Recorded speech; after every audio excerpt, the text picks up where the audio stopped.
राधे राधे दोस्तों। वैशाख मास में आग का पौधा सींचने से क्या होता है? आग का पौधा सुनते ही आप लोग समझ गए होंगे कि मैं मंदार के वृक्ष की बात कर रही हूँ, पेड़ की बात कर रही हूँ।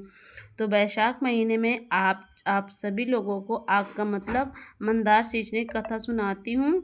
और आग सींचने से वैशाख मास में क्या फल मिलता है, और क्योंकि वैशाख मास श्री हरि विष्णु भगवान का और भगवान शिव का होता है। और आग के पौधे पौधे के फूल जो होते हैं, मंदार के फूल जो होते हैं, वो भगवान शंकर जी को बहुत ज़्यादा प्रिय होते हैं। तो चलिए आज हम उन्हीं आग के पौधों को सींचने की आज कथा का आप सभी को श्रवण करते हैं, सुनाते हैं कहानी। तो दोस्तों चलिए आज हम आपको कथा का आरंभ करते हैं और आपको आग के पौधे को सींचने की कथा बताते हैं। तो दोस्तों किसी नगर में एक राजा राज्य करते थे और उस राजा की दो रानियां थीं।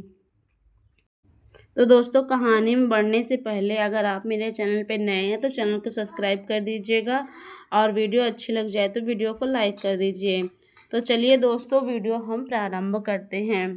किसी नगर में एक राजा राज्य करते थे और उस राजा की दो रानियां थीं। राजा की बड़ी रानी कोई काम नहीं करती थी, और ना ही कोई पूजा पाठ और ना ही कोई धर्म कर्म का कोई काम भी करती थी। और राजा की छोटी रानी बहुत काम किया करती थी, और वह पूजा पाठ भी करती थी। और राजा की छोटी रानी वैशाख मास में स्नान आदि करके तथा रविवार के दिन व्रत रखती थी और आंकड़े के पेड़ की पूजा भी करती थी। बड़ी रानी जब छोटी रानी को पूजा पाठ करते देखती तो वह बहुत ही छोटी रानी से ईर्ष्या और गुस्सा करती थी, और वह छोटी रानी से ईर्ष्या करती। और एक दिन की बात है, जब छोटी रानी आंकड़े की पूजा करके आ रही थी, तब बड़ी रानी ने उसे देख लिया। और बड़ी रानी सोचने लगी कि मैं ऐसा क्या करूं जिससे छोटी रानी की पूजा बीच में ही छूट जाए। सोचते सोचते उसे एक विचार आया और उसने अपने सैनिकों को बुलाया, और सैनिकों से बड़ी रानी ने कहा कि हमारे राज्य में जितने भी आंकड़े के पेड़ हो उन्हें काट डालो। कोई भी पेड़ बचना नहीं चाहिए। जिससे रानी के कहेनुसार सैनिकों ने आंकड़े के सभी पेड़ को काट दिया। और दूसरा रविवार आया तो छोटी रानी ने देखा कि कोई भी आग का पौधा वहाँ पे नहीं था। तो रानी ने पूजा का सारा सामान लेकर जंगल की तरफ चली गई, और जंगल पहुंचकर रानी आग के पौधे को ढूंढने लगी। बहुत कोशिशों के बाद उस छोटी रानी को एक छोटा सा पौधा मंदार का दिखाई दिया। तब रानी उस स्थान को साफ कर उस स्थान पर बैठकर आग के पेड़ के पौधे की पूजा तथा कथा और अपने व्रत को पूर्ण किया। तब बड़ी रानी ने राजा से कहा, और छोटी रानी पूजा करके जंगल से वापस आ गई। तब बड़ी रानी ने राजा से कहा कि हे महाराज, जब पता नहीं छोटी रानी की क्या टोना टोटका किया करती है, कब से जंगल गई है, अभी तक घर वापस नहीं आई। वह आपके और आपके राज्य की बेइज्जती करवा के रहेगी। प्रजा क्या कहेगी? मेरी बात मानो तो छोटी रानी को देश निकाला का आदेश दे दो। राजा ने रानी की बातों पर यकीन कर लिया।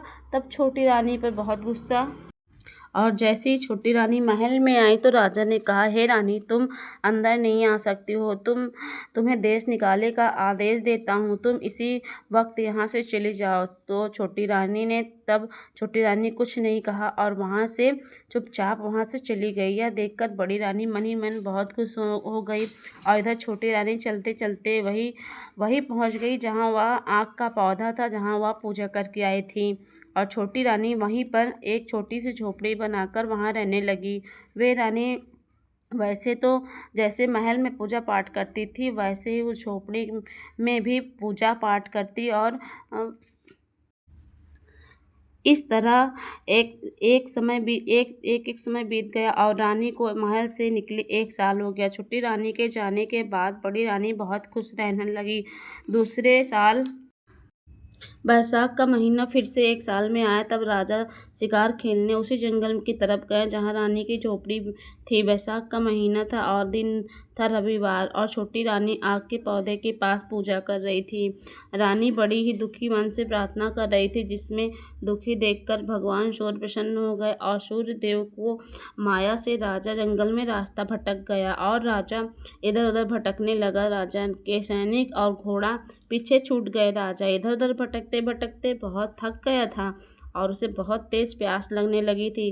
राजा पानी की खोज करने लगा और थोड़ी देर में उन्हें पक्षियों की चहचहाने की आवाज़ सुनाई पड़ी। राजा ने सोचा, इधर लग रहा है कि उधर पक्षी है और उधर पानी होगा। तब राजा उसी तरफ चल दिए। वहाँ राजा ने देखा कि वहाँ पर एक आग का बहुत बड़ा सा पौधा है और उसके नीचे 5 रोटियां और एक घड़ा पानी से भरा था तथा दीपक जल रहा था। राजा ने रोटी खाई और घड़े से पानी पिया। वहीं पेड़ पर के नीचे बैठ गए और फिर महल आ गए और नीचे बैठ के और फिर अपने महल आ गए। फिर सैनिकों को आदेश दिया कि जंगल में जाकर देखो कि वहाँ कौन है और उस पेड़ के पास रोटी और पानी किसने रखे थे। उसी की वजह से आज मेरी जान बची है और मैं उस मनुष्य को इनाम देना चाहता हूँ और धन्यवाद करना चाहता हूँ। राजा की आज्ञा पाकर सैनिक जंगल में गए और जंगल पहुँचकर सैनिक इधर उधर देखने लगे। फिर उन्हें एक छोटी सी झोपड़ी दिखाई दी। सैनिक उस झोपड़ी के पास गए और आवाज़ लगाई तो एक स्त्री उस झोपड़ी से निकल कर आई। सैनिकों ने पूछा, आप कौन है देवी? क्या आपने ही उस आग के पेड़ के नीचे पानी और रोटी रखी थी? तब रानी ने कहा, हाँ मैंने ही रखा था। तब सैनिकों ने कहा, आपको राजा ने बुलाया है, आपको हमारे साथ राजमहल चलना होगा। तब छोटी रानी जाने से इनकार कर दिया। सैनिक वापस जाकर सारा वृत्तांत राजा से कह दिए। तो राजा ने कहा कि ऐसी कौन सी महिला है जो राजा के बुलाने पर नहीं आई? चलो मैं खुद ही चल कर देखता हूँ। राजा सैनिकों के साथ जंगल की तरफ चल दिए। वहाँ जाकर सैनिकों ने आवाज़ लगाई। तब छोटी रानी बाहर निकल कर आई। राजा ने रानी को देखा तो राजा रानी को पहचान लिए और राजा को अपनी सारी बातें याद आ गई। तभी राजा ने रानी से कहा, मुझसे बहुत बड़ी गलती हो गई। हे रानी, मुझे क्षमा कर दो। तुम्हारी पूजा पाठ करने से ही आज मेरी जान बची है। तब राजा ने रानी से कहा, हे रानी, तुम मेरे साथ राजमहल चलो। तब रानी ने मन ही मन उस आग के पौधे को और सूर्य भगवान को